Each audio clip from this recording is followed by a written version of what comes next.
Hello violas. This is a tutorial for Tchaikovsky's Souvenir de Florence, the last movement. I will be looking specifically at the viola 1 part now. And because we have these 3 videos spaced over the next 3 weeks, and because you guys are all at conservatoires around the world, I figured you were all big enough and ugly enough to pretty much know how to practice this on your own, and my role really is just to give you a few extra little ideas to consider.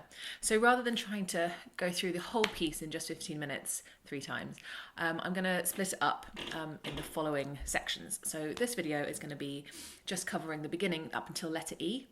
Then video number 2 will be letter E to the beginning of the fugue, and because that's a shorter chunk, we'll also look at the più vivace right at the very end.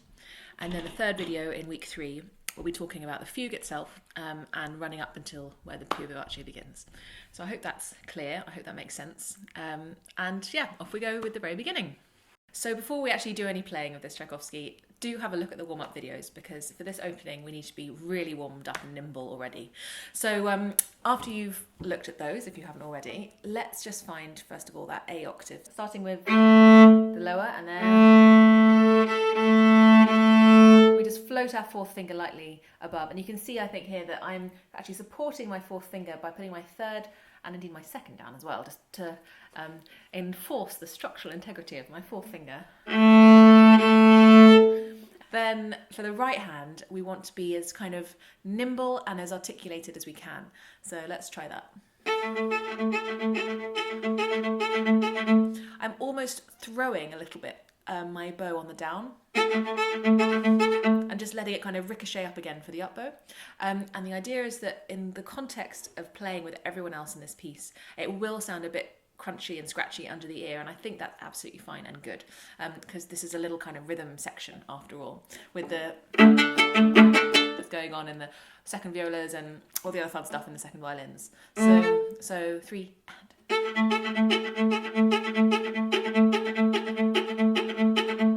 that sort of thing, nice and crunchy and just rhythmical and alive. Now we'll move on. When you can see the third line down, we get those, all that stuff. The really hard thing to actually practice and to do, I find, is switching rapidly and successfully enough between the forte and the piano without having a Scrabble panic with your bow or anything like that. So in slow motion, let's actually use not teeny tiny amounts of bow for the piano, but a little bit more than you might naturally think. Let's just try that. So 1, 2.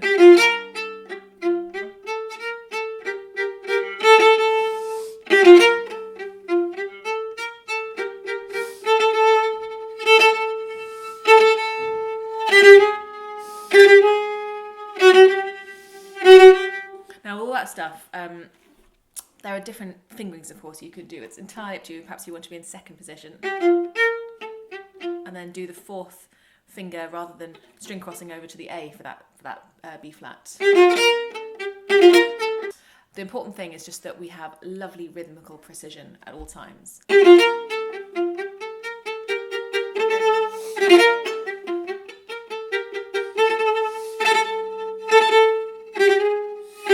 Etc. Now the hard thing for me about this is keeping that rhythmical integrity at all times, whilst at the same time not letting it sound ploddy, always keeping a lovely vertical quality. I mean, there is such a long checklist, but let's just slow it down and tackle one thing at a time. So from the forte, so lots of lovely bows there, then we come back to a more bouncy point.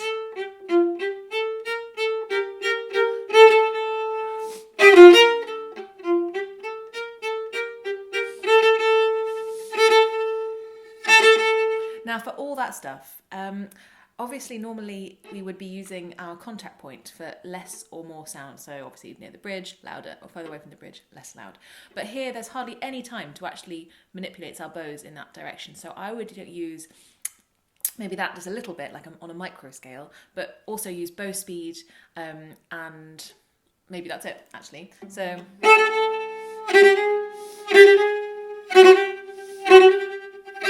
that kind of thing.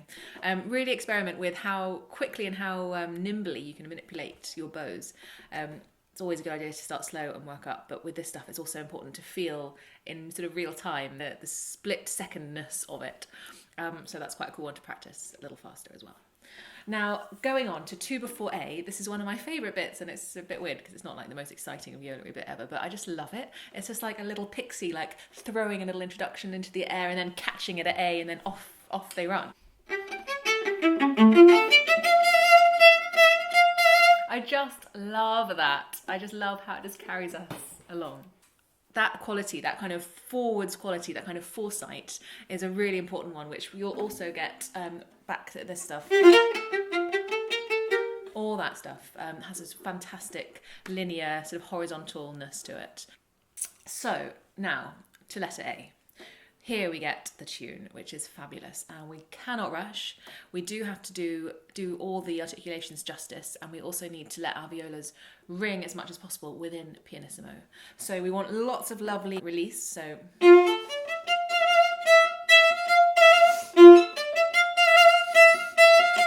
So in slow motion again, I'm just going to think about my banana bows, so... Banana, banana, banana. Banana!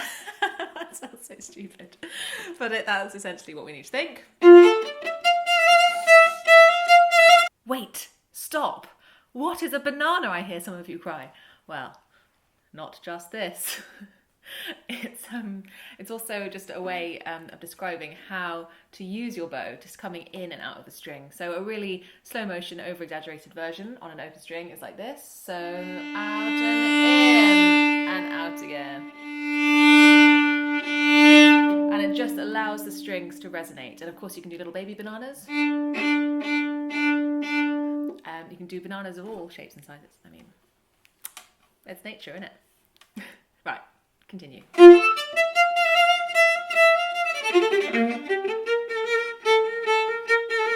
And if it could be even less, actually, like even use less bow and make it even more pianissimo. Sorry, that was not a brilliant little demonstration there, but as little pixie dancey as we possibly can make it would be fabulous.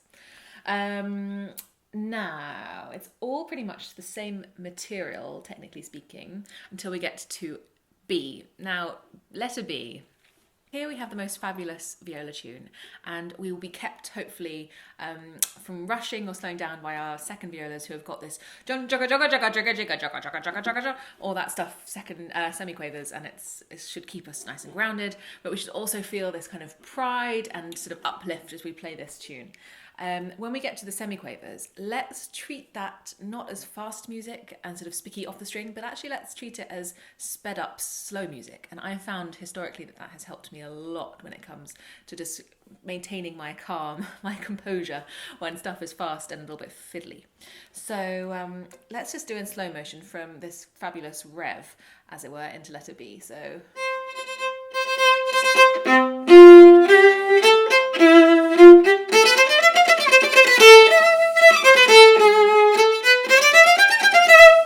Let's use as much sort of upwards lift as we can when we have those crotchets with the accents. And for the semiquavers, if we just use a little bit more bow and just think of the line, that will really hopefully help you. Now, exactly the same applies when we come to that next entrance, the fortissimo, all that stuff. Let's use much more bow, like kind of a maximum quantity of bow in the time allowed, just to get all that noise. And of course, we're talking flat hairs, as many hairs as we can on the string, nice and near the bridge, and just scrub away. And again, it doesn't matter if it sounds a bit scratchy under the ear, because in the context, it just needs to be like a huge wave of sound. Now this next interjection, just before that second fortissimo that we get, it's the theme again, and then it turns into this sort of chorale. So...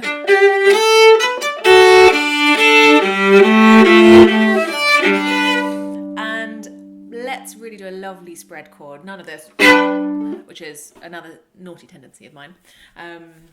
Let's really spread it so it's like when we get to the C major here, it's just like sinking into a warm bath or something. It is just totally relaxing.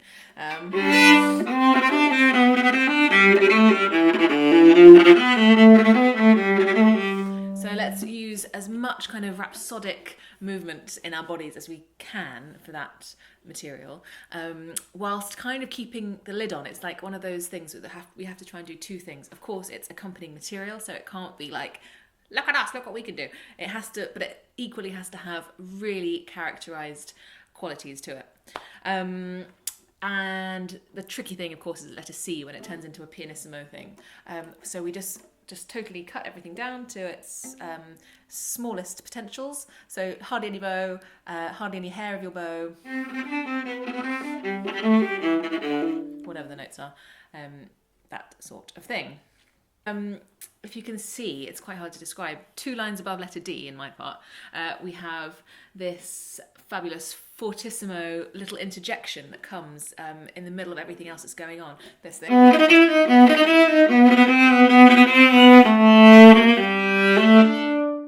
And as a viola player, I always want to take a bit of time before we kind of swoop back into the theme, but often, like, for whatever reason, people don't want to be doing that. So we need to be really mindful of the gesture of our colleagues and giving them the tune back again. So I think in this context, we have to kind of imagine our colleagues. I'm not quite sure how this is going to be working. We're going to be, I think, recording this individually, aren't we? So we have to just imagine that. Let's just look at letter D. So this is this fabulous kind of crushing of all of the parts into this one fabulous G. So 2, 1, 2, 1, 2, 1, 2, 1, 2, 1, 2, 1. The trick is to keep counting, and it can be really tempting, particularly en masse, to kind of switch your counting brain off there and just be thinking about how to take the sound out of the instrument and then gradually put it back in again in the most sort of perfect gradient. But let's equally keep those countings going. And of course, when we're playing with our colleagues, we'll all feel it together, and it just feels like the most incredible wave of sound that sort of disappears and then comes back again. Again, when we reach these huge swooping spread chords, let's really actually spread them.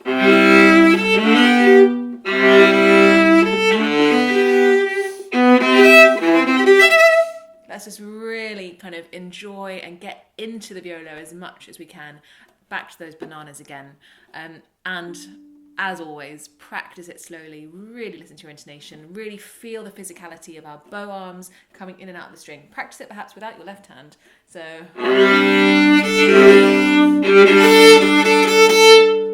And then we get up to letter E, and just don't forget not to slow down into E. We don't want any slowing. We want to keep that line, that kind of laser focus all the way to the D flat that we get to in that fortissimo at letter E. But this video is going to stop there for now, and there'll be more covered in the next couple of sessions. Thanks guys, have fun with it.